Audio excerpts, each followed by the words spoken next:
we are brilliant in this country at starting businesses. Like, we're brilliant at it. We've got the third largest pool of venture capital in the whole world behind China and the US. And this is why I think we're on the cusp of scaling up, right? It's the second wave. We're building on that.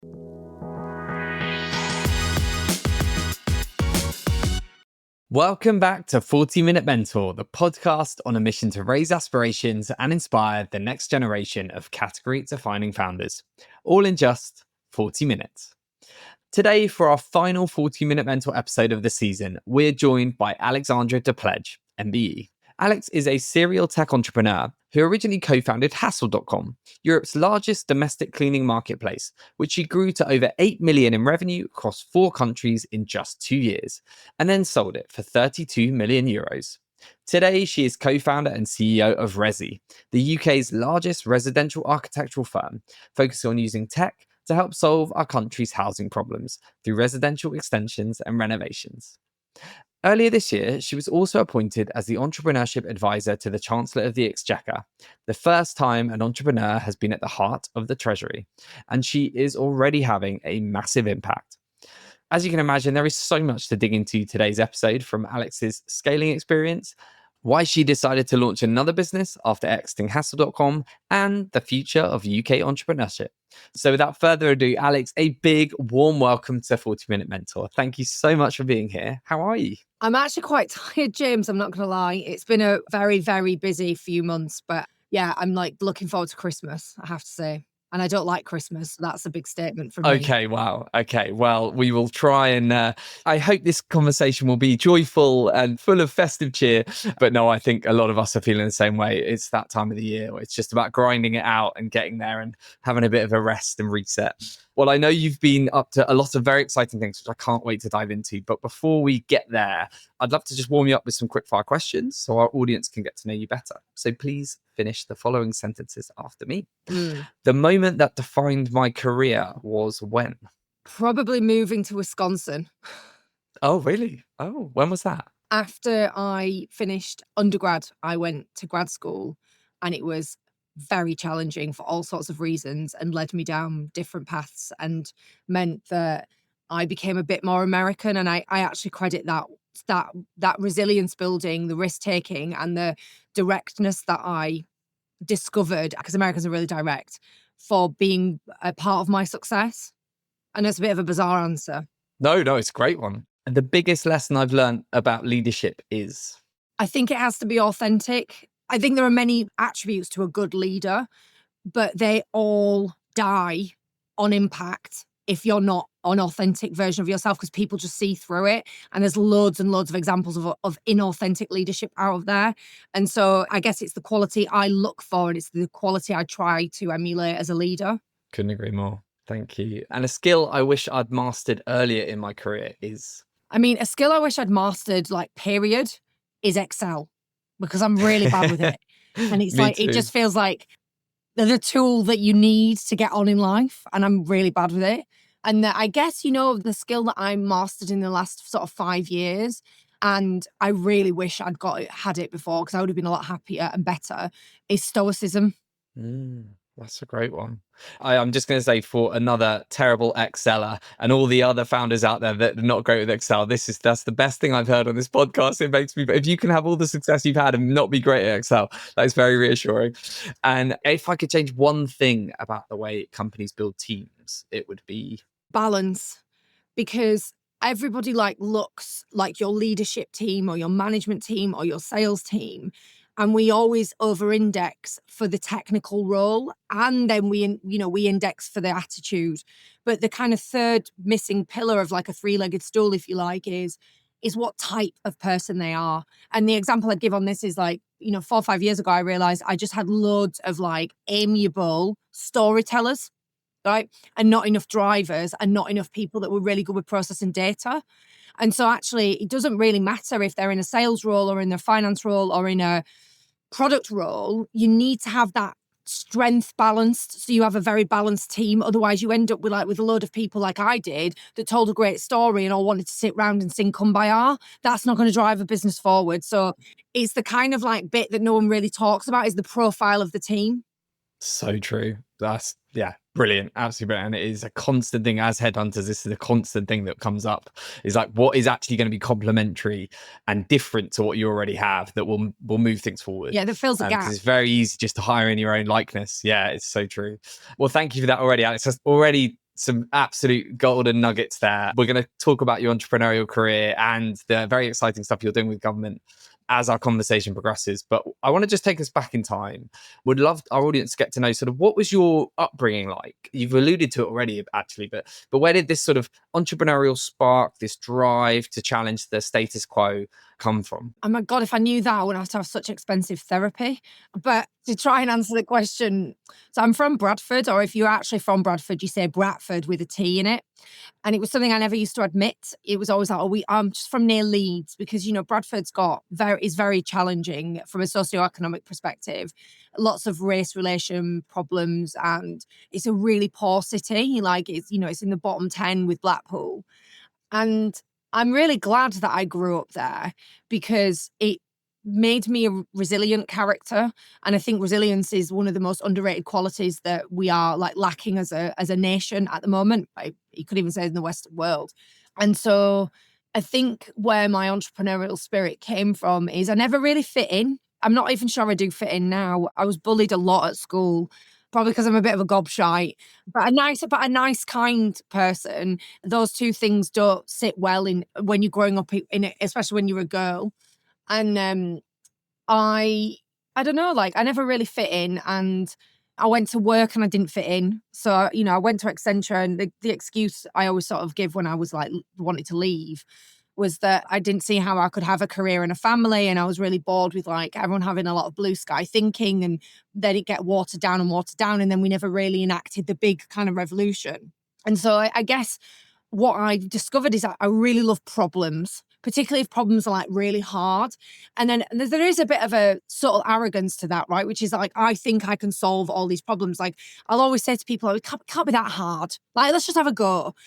And I think that sort of can-do attitude, and because I never fit in, I always wanted to prove everybody else wrong, particularly coming from Bradford. Like people would hear me, even now, people presume, right? They just presume you're working class, you're from the north, you're not that intelligent. And actually that's been so good for me, because everybody's underestimated me my whole life. And so that desire to prove everybody wrong with a can-do attitude and a love of solving problems, I mean, isn't that the definition of entrepreneurship? So I just think I was always going to sort of end up there. And my dad had his own business, and you'd think now we'd call that an entrepreneur, but you didn't back then. And so I always saw my dad as like going out on his own. And I think he was a bit of an inspiration for me, that I saw the freedom it gave him when he stopped working for someone and started working for himself. Yeah. Oh, you can really see how all of those different things come together to create the person you are and the leader you are today. And I think it's really refreshing to hear. Thank you for being so honest. There's going to be a lot of people listening to this that may feel different and othered and maybe written off. And it just goes to show that sometimes you can use that to stoke the fires to really prove people wrong. And yeah, I love that. Let's talk about entrepreneurship. It's kind of a nice segue from that conversation. You started Hassle.com and you scaled it to a fantastic exit within just a couple of years. But you were building at a time when the ecosystem for tech was so different to how it is now. So can you share us with our audience who may not know the story a bit more about your experience of building Hassle.com and what led to your success at that time? Well, I think it's really a really timely question, right? Because when I look around now, there is a lot of like fatalism about the UK, like a lot of talking it down. We're almost manifesting our own decline. And it feels like we're stuck, right? And there's a lot of entrepreneurs that don't feel very loved and don't feel like anyone wants to reward the risk that they're taking. But the interesting thing about that is I started this company, Hassle.com, originally the sort of kind of ideas were around 2011. 2012 was when we really kind of got going and became part of Springboard, because, Jules didn't know how to code at that point. She wasn't an engineer. She was self-taught. I didn't know anything. We were just like making this up as we went along, right? And that was in 2012. Like, cast your mind back. 2008, we had the Great Recession. Like, 2012, we were not in a good place as a country. But the difference was, and I remember this, there was a feeling, right, that we were on the cusp of something, because they'd got Rohan Silver in number 10, who was like coming out with SCIS, and George Osborne was paying close attention to tech and innovation and what the Northern Powerhouse and how we were going to fix all that stuff. It feels really similar now. Like maybe we haven't got that vibe back yet, but I feel like we're in the same sort of position. And so that's why I feel quite hopeful for the UK. And I went into entrepreneurship, to back to your question, in 2012. It's quite a wanky name, afraid, isn't it? We were just like starting a business. And it wasn't the done thing, right? You know, most people went into banking or finance, or they went to become a consultant like I'd already done. And we were very much seen as like entrepreneurs. But we joined this program called Springboard, which was like the first accelerator in the UK. I mean, I didn't even know what an accelerator was. I had to look up Y Combinator at the time. Like I'd like literally no idea. Never didn't know what venture capital did. I mean, you couldn't get more green than Jules and I. And it's a bit like you said, you know, you're 25 and it's like, everyone probably said to you, James, what are you doing? And you have to have that naivety, that big idea, but the naivety that you can actually achieve it. And you just go, don't you? And you ignore all the dissenters and your parents being like, oh, James, get a job, right? But, you know, go become a doctor, do something really like, but actually you need that naivety and that big thinking, because that is what entrepreneurship is. And Jules and I just had this like stupid idea that we were going to start this marketplace where you could book local services, and we couldn't code and we had no money and we didn't know what the hell we were doing, but we just did it anyway. Love that. It's so funny because I started JBM in 2012 and it was just that, yeah, it's at this time I felt this change. I'd actually been recruiting into management consultancies for a big corporate. And I was like, all the best talent I'm meeting is starting to think about more entrepreneurial things. So that's what JBM started as. It was moving the talent from consulting and banking into more entrepreneurial settings. And it was a bit of a mishmash of boutique consultancies and challenger banks, but then it was startups. And then it was like, okay, wow, there's this wave, this momentum shift. But I'll be honest, I had so many people that just said, this is not going to work. You've got no experience. You've never run a business before. You don't have the right skills. You can't do business development. And here we are, 15 years on. But I think you either let that sort of drive you forward to prove people wrong, or you let it just put you off. And I think this is back to what you were saying earlier. I think it's a really important, especially when you're young and you don't have all the other distractions of life, to go for it if you've got an idea. But and I think it's so right. And I'm so glad you said that you started in 2012, right? Because you will remember, right? The economy was not in a good place then, but there was a feeling, particularly around London, that we were on the cusp of something. And it was really the startup wave, if you like. And we've done really well. Like, we are brilliant in this country at starting businesses. Like, we're brilliant at it.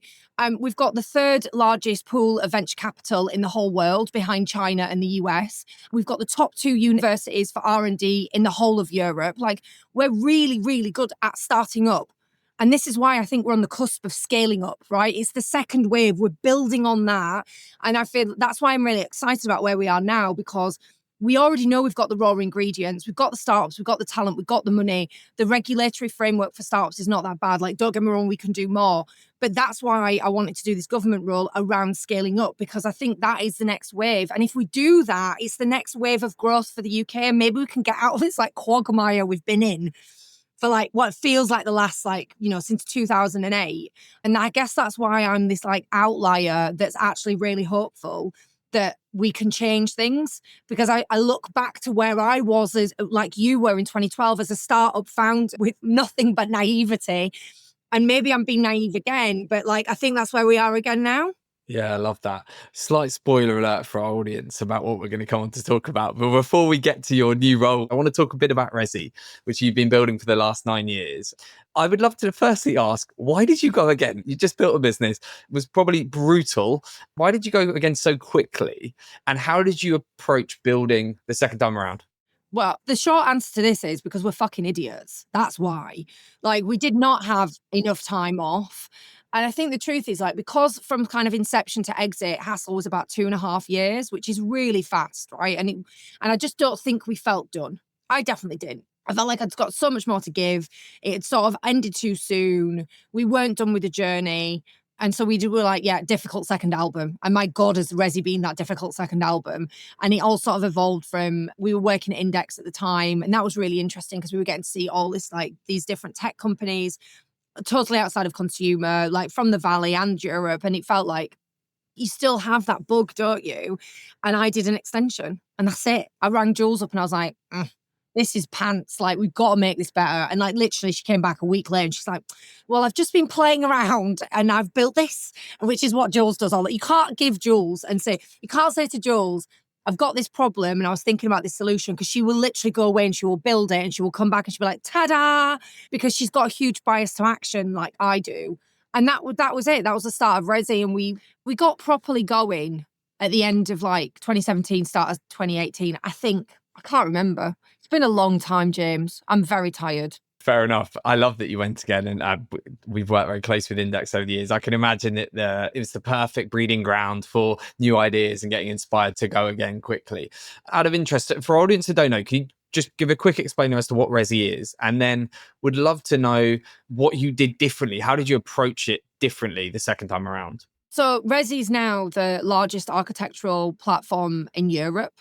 We do about 150 extensions a month, so we design them, but we're a kind of soup to nuts establishment. So we take you from ideation and we help you all the way through to completion. We're quicker, faster, more value add. There's loads of cool tools on the website. Like, I mean, I can't even pretend to know what the technology is anymore, because my whole product team under Nick Yields is just so fantastic that I'm like, I just let Nick get on with it.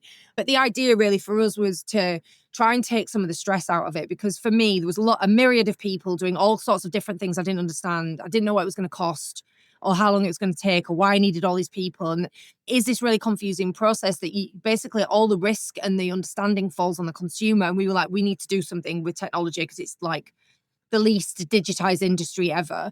There was a lot of negativity about us when we first started, because it's like, what are these two girls that are not architects doing, trying to like do a professional services tech play. But I think we've proved a lot of the dissenters wrong, and it's got to a really good place now, and it's a great company. And I guess what did we do differently? So we did all the start better.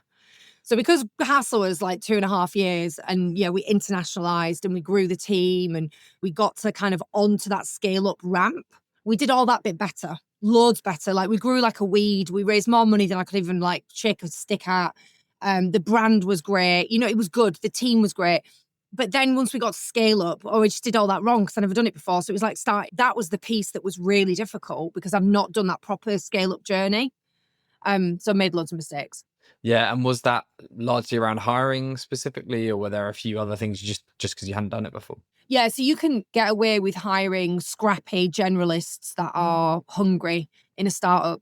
But when you get to scale up phase, you need to professionalize. You need people that have been there and done it before that you can rely on. And Jules and I kept control too tightly between the two of us for too long, and the business suffered. But then, to be fair, it's really hard to separate what was all the black swan events and what was our inadequacies, because we went through COVID, and then we went through like high inflation, Liz Truss, wars, mortgage interest rates, Donald Trump.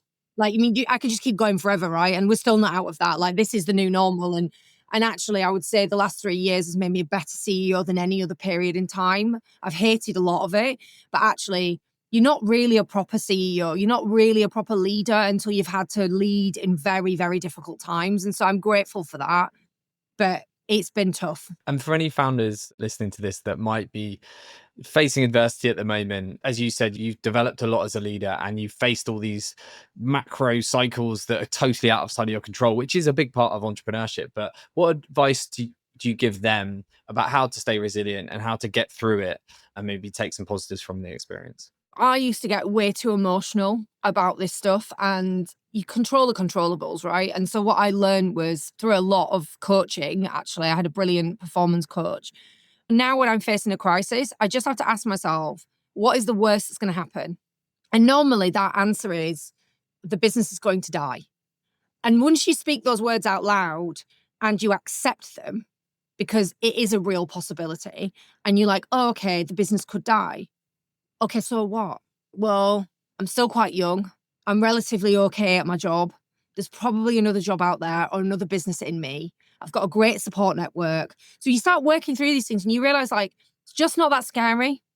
So then whatever crisis you're facing, you're like, okay, the business might die, but I've accepted it and that is okay. So like, now I've dealt with that emotional bullshit. Let's just get down to working how we get through that crisis. And it brings calm when you're in the eye of the storm, and it just brings a bit of serenity that I didn't really know how to tap into or to access before. And I know that people listening to this will be just like, what is she talking about? As they, look at their cash flow forecast and realize they can't make payroll. And I know how stressful that is because I've been there. But the worst that can happen is people don't get paid. So you just need to deal with that and put it to one side and then work out how you actually fix it so people do get paid. And we sort of a lot of times stop at that first hurdle and spend all of our time worrying and obsessing about the people not getting paid, and actually you don't fix the problem. So that's how I sort of built resilience. And so I just encourage people, like, the next time you're facing a crisis, think to yourself, well, what's the worst that can happen? Work it through. And actually then you can put it to one side and get on with the real job at hand.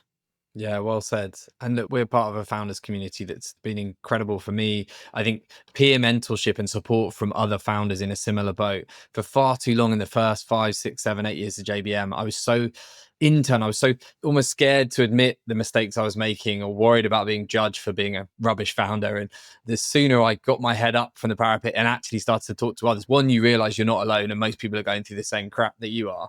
And two, you might actually get fresh perspectives or mentorship or advice that will really make a big difference. So I completely relate to that. And I think it's brilliant advice. We now need to talk about your new role as Entrepreneurship Advisor to the Chancellor of the Exchequer, which is incredible. And I've already sensed from this conversation just how passionate you are about the work you're doing. And I think it's brilliant. You have said previously that the UK is brilliant at innovation, but terrible at scaling companies. So can you tell our audience a bit about what this role entails and what have been your top priorities since stepping into the role? Yes, James, I can. But first, I have to just address the first bit of that, which is passion. I don't know if this is passion. Do you know that? Or if it's not just like absolute frustration at Yeah, people fair. poking holes and moaning and doing fuck all about it. And it goes back to that point about, like, do you want to be a victim or do you want to be part of the solution? In a personal sense, your own solution. But in this sense, like, do we want to lean in and be part of the UK's solution to our problems? Or do we want to hurl stones from the sideline? And I was just like, I was a bit fed up of everyone being like, oh my God, and this, and like, we're doing that. And like, have you seen that, this tax rate? And have you seen that? And I'm like, yeah, there are trade-offs. So let's get real about those trade-offs and let's explain them and let's actually go in and make them. And I just thought, well, I need to put my money where my mouth is. And luckily I'd met Rachel 4 years ago and she offered me this role, which I think's like really ballsy of her, because number one, no one's ever taken an entrepreneur into the heart of government before. Like, yeah, we've got Rohan in number 10, but I mean in the Treasury. Like, the Treasury did not know what to do with me, still does not. Very alien person wandering around. Like, it's like going into another world. And it's the same for me. But Rachel also took a bet on me, right? Which, like, most of the people who know me would be like, that's quite a ballsy thing to do, because Alex is not a quiet person and I'm very direct and I do blow shit up because sometimes it's the only way to get things done. So I think Rachel's been really bold in this. So I think it's more frustration than passion, and the fact that, like, yeah, Rachel took a bet and I thought, oh my God, if she's like actually taking that bet, maybe I should accept. So what does it entail? Well, actually, what does it entail? What does it look like? This was one of the hard things about the role because it didn't exist. And so it wasn't like Rachel was like, and here's your job description, right? Which a lot of people would find quite difficult. So I actually worked with Katie Martin, which is her actually outgoing chief of staff, who's a great, great woman, and like absolutely adore working with her. And I sort of wrote up a scope, gave it to Katie. She sort of fed back, and then I went in and pitched it to Rachel and said, what do you think about this? And the advice that I got before I went in there from very dear friends like Jimmy McLaughlin and Matt Clifford and Dom Hallis was, do few things, which sounds really obvious to an entrepreneur, right? Because that's what we do. It's like we obsess over one thing to do really, really well. But that's really hard for government to take. And it's really hard for people who want government to change things to take, because they want you to change everything. But the problem is when you try and do everything, you do nothing well, as we all know. So I went in there with the criteria of just getting 3 things done, and then pissed a lot of people off by being like, I'm really sorry, I'm not interested in what's going on in small business. SMEs are not what I'm focused on. Bothered about long stopping SCIS or SCIS limits or startups. And so I think I made as many enemies as I made friends by being like, this is all this, I'm not bothered about this stuff over here. Is it important? Yes, it is, but it's not for now. I'm just going to focus on the levers that I think can unlock growth for scale-ups. And that's what I focused on. And so what my day-to-day looked like is, it was meant to be 2 days. It ended up being 3 days in the office, but it ended up being more like 5. And it just was a lot of like banging heads, getting people to understand, collecting evidence. I did a tour around the country. I went to Darlington, Edinburgh, Bradford, Bristol, like all these different places, met with scale-up founders, and just tried to pull this all together into a set of policies, which my amazing private secretary, Amy, drove through for me. So she really helped me like navigate government. And then it went into the budget, and that was sort of it. I don't really know what I've done, actually. I don't know what I've been doing, but I've been really busy. No, you've done a lot, and we'll come on to talk about the budget in a minute. I guess from your vantage point, what do you see as the biggest blockers that are preventing ambitious founders from building these category defining unicorn businesses in the UK? And what needs to change to make the UK a better place for entrepreneurs? Okay, so there's 3 buckets, and you can argue about what's most important, and people argue about this with me all the time. But one is talent. So how do we attract and retain the best talent? And that is both homegrown talent, like we need to do more to have homegrown talent, and there's more to attract it. So that's number 1. Number 2 is regulation, like getting rid of shit that just makes no sense, which there's a lot of that, right? We are too centralized, over-governed as like a country. And we're also like, we're run by lawyers now. I heard this great phrase the other day, like, it's just over legalized. There's too much risk everywhere. Oh, we're too afraid of risk. So we're over regulated.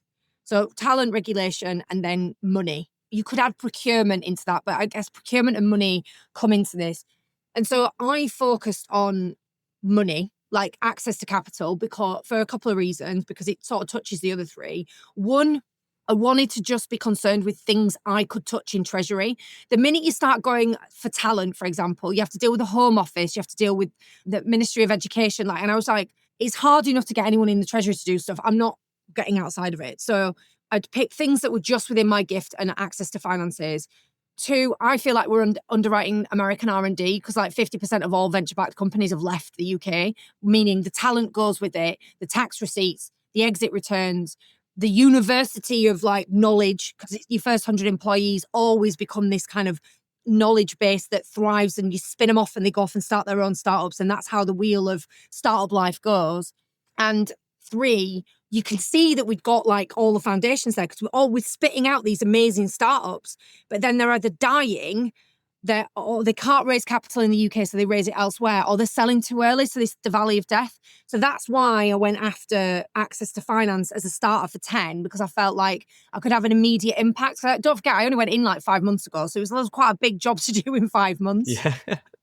Amazing. And I know, well, we'll come on to the budget now, because I know you've had a big impact with shaping it and making it more entrepreneurially friendly. So what were those changes that you pushed for behind the scenes? And what do you think the real impact is going to be for founders on the ground off the back of this budget? Okay, so the quick ones are EMI, so the Enterprise Management Investment Scheme, which basically allows founders to give their early employees tax advantageous shares in the company, so they feel like they're owners and they benefit on exit.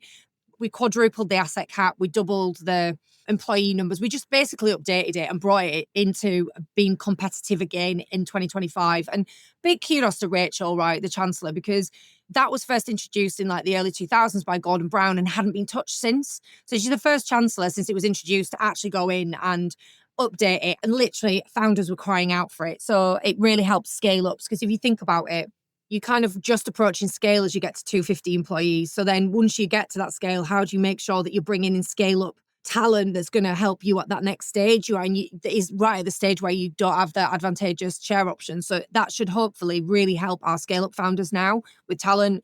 The second thing was like increasing the limits to EIS and VCT, because what I was trying to do is shift capital so it stays with companies for longer. So it was looking at those reliefs so that we can make sure that we don't fall off a cliff when a company's 10 years old, or when it's raised 10 million, because it actually needs more money.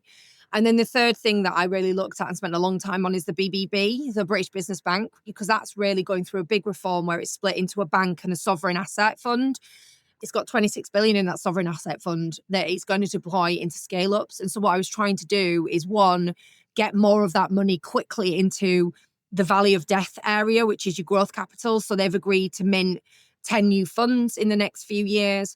And the second was to open up the pathways from pension funds, which is we desperately need to get money out of pension funds into riskier asset classes, because that's what's gone wrong since the 90s. And that's how like Canada and Australia are getting amazing returns on their pensions, is they're putting it to work in riskier asset categories like venture. So to do that, we created VentureLink. And then the other thing that I wasn't as involved in, but was part of this kind of like journey, was getting rid of stamp duty on listing, because if we want you to scale here, but we also want you to exit and stay here. So that was really important. Yeah, such positive steps forward for the ecosystem. And thank you from all of us that are involved. There's so many positives there, and I think it will make a huge, huge impact.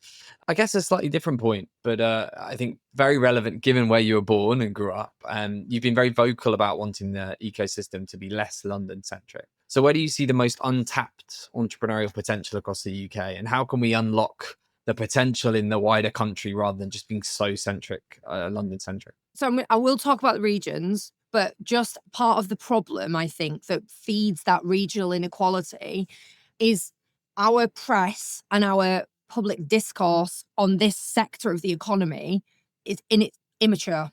Is the kindest way I can say it. So we treat business as this monolith, this homogenous blob business that powers the economy. And if we do break it down, we talk about SMEs and we talk about corporates.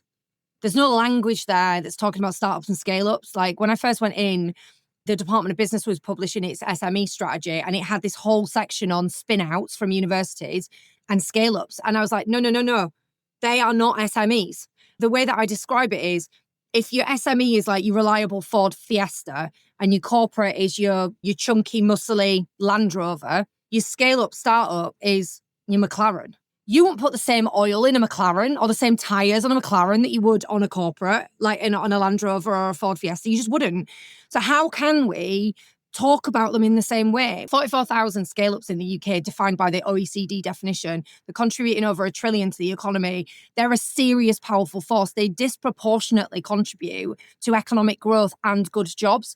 So if you've got limited resources, you need to spend them in the areas that you're going to get your biggest bang for your buck. We all know this. We do it in business. Why is it any different in government? So Rachel's put 2 billion behind this sector of the economy, but you wouldn't know that. Where's it been in the national conversation? Nowhere. That's where. So if we can't even get it in the national conversation, how the hell are we going to start talking about the amazing scale-ups that I found in Edinburgh? Like, that was, for me, the epicenter. I went there and I was absolutely blown away by the people in the room, like really humbled. And I was in Bradford and Darlington and Bristol, but it really opened my eyes when I was in Edinburgh to like just how profoundly competent we are in some clear blue spaces for us to play in, whether it's photonics or quantum computing or like a myriad of like health tech stuff. And there's so much we can do to unlock that. So yes, the government has to play its role, but there's 2 other people in all of this, and I promise I'll get off my soapbox in a second, which is we really need the press to start understanding who we are and what we do. And the second thing is we've got to get scale-ups and founders raised in the national conscience. Like if I said to you, like, give me a household name of a scale-up, probably the only one we would come up with is Nikolai at Revolut. And that story's not ended too well for us. So we need to do our bit, is not to just promote our own companies, not to be self-serving, but to talk about this community in this sector of the economy that is really driving economic growth. I'm done. Sorry, James. My broadcast is now over. Oh no, well, I'm here for it 100%. It's what you're saying is absolutely bang on. It needs to be said. So thank you for sharing it with us. We're getting towards the end, but I do want to, I guess, link to that point you just made. Why is the UK a great place to start and scale a business in 2026? We're recording this at the end of 2025, but in 2026. And how do we compare to the other hubs across the world? Let's sell it to anyone listening to this that might be thinking about where to start or exit a business. I mean, okay, so we have a chancellor that like completely gets this, and that's been a long time coming, right? I think maybe George Osborne was like the last one that really understood the power of this group and is backing them. And not only did she put 2 billion into this budget, she's asked me to stay on. The things that I'm looking at very quickly are procurement, because we can use that as a lever. We absolutely should be using procurement to power our innovative companies. The second is creating a front door to government, because we're actually really shit. Like, you know, you need a PhD in Whitehall to understand like who you should be talking to get like things done for this part of the economy. And then the third thing is like making sure that we are rewarding risk. So the people who are taking risks in our economy and really creating those good jobs and powering that growth, we need to make sure that they feel that they're rewarded. And part of that is like, how do we keep pumping money into this part of into the right places, right? So that's a whole other piece of work for next year that we're doing, right? So we're not done. We know there's more to do. Rachel's well behind it. For some bizarre reason, she's asked me to stay on and like do that piece of work. So, and I've got a team behind me to do it and the backing of the Treasury. So they're two really, I think, important reasons that this is a great place to start and build. The second is like all of the stuff we already know, right? Which is like, I can't give you 0% tax rates. If you want that, you probably need to get on a plane to the Arab Emirates, right? We can't play in that space, right? The second is that like, if you want sunshine, I can't control the weather. We know what that's like. Portugal's your place. You probably need to be there too. But if you want a place that like that is buzzing with talent and that it's actually relatively easy to start a business here and it's got the backing of government and we're deregulating quickly and we've got really decent legal systems and really good universities, I don't know where else you would go.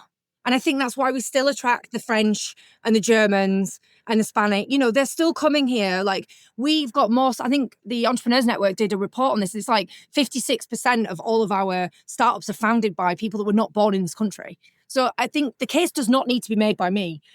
People know the case already and they're already coming. So I think it's a great place. And I'm not saying there's so much more we need to do, but it's in progress now. It's in train. And maybe I am passionate. No, I love it. And it's great that the government has got you at the heart of it and has had the foresight to get an entrepreneur around the table and to really drive some of this stuff forward. And it helps us all. So that's a brilliant thing. Before we get to our wrap up question, I just wanted to touch on the emotional cost of entrepreneurship, which you've been very open and honest about. It is very, very taxing and it's not for the faint-hearted. Any advice for anyone that might be struggling with that? And do you believe there's more that can be done from a policy or government perspective to support founder mental health, burnout prevention? Like what can we do to make it more sustainable? So I have to preface this answer with I am not a government representative, right? I'm just an advisor to Rachel. So this is my own personal opinion. I think that I'm not a big fan of all the workers' rights stuff because I actually think it's detrimental to the workers. I think people need to come to work. They need to feel a sense of purpose. They need to feel structure and boundaries in their life. And earning money gives you a sense of self-worth. Being a part of something gives you a sense of self-worth. And then we've gone too far in the other direction. And were we to help people back in more into that mindset, I think you would also find that there'd be less burnout on an entrepreneurial side or in business in general, right? The contract is slightly broken and lopsided now, and that has been the biggest tax on me. Not the actual fixing the problem, building the stuff. It's been the burden of employees, quite frankly. I'm just going to say it. I love my people, but Jesus Christ, is it hard? And so that's where I think we need to start. And I also think that like mental health gets bandied around now as this catch-all, like, you know, I'm overwhelmed, I'm anxious. Good. They're really healthy emotions for you to have. That is very normal, right? Waking up at 3 a.m. and not being able to go to sleep, chewing over problems and shaking in your daily course of life and being unable to eat, that's not okay, right? That's burnout. So we need to start differentiating between like the extremes of these, of what's normal and regular and like what actually needs attention. And I think stripping back some of the regulation for founders, making the environment an easier one to operate in will go some way to making sure we don't burn out. That's kind of what I'd say. Yeah, again, thank you for being so open. I've absolutely loved this chat, Alex. We got two final quick-fire questions to wrap up the pod. What is one final piece of career advice that you'd like to leave our listeners with today? A lot of what you do is luck and timing, that you'll never get away with those and you can't orchestrate that. But what you can do is work really hard. And I just don't subscribe to this idea that we're meant to be optimizing for happiness all the time. And that's where it feels like we've got to now. Like some very famous person said, you know, being human is to suffer, right? And I think that's always been true.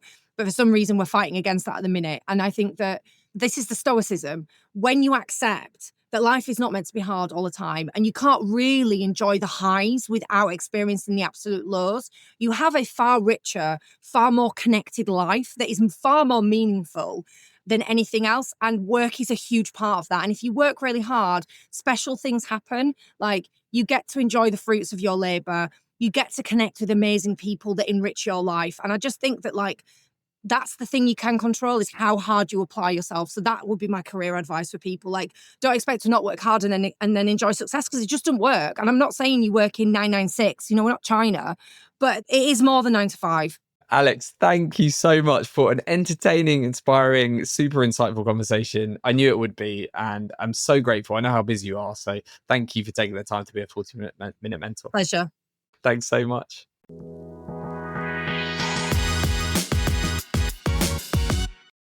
Thank you so much for tuning into today's episode. I really hope that you found it useful and inspiring.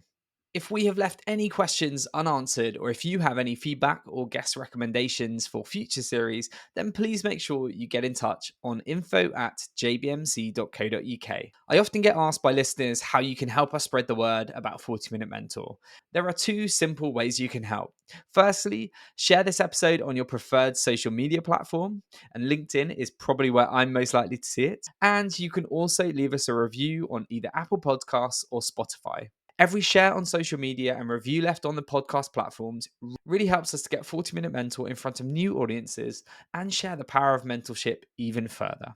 Thank you so much for your ongoing support, and I look forward to seeing you again next Wednesday for even more pocket-sized mentorship.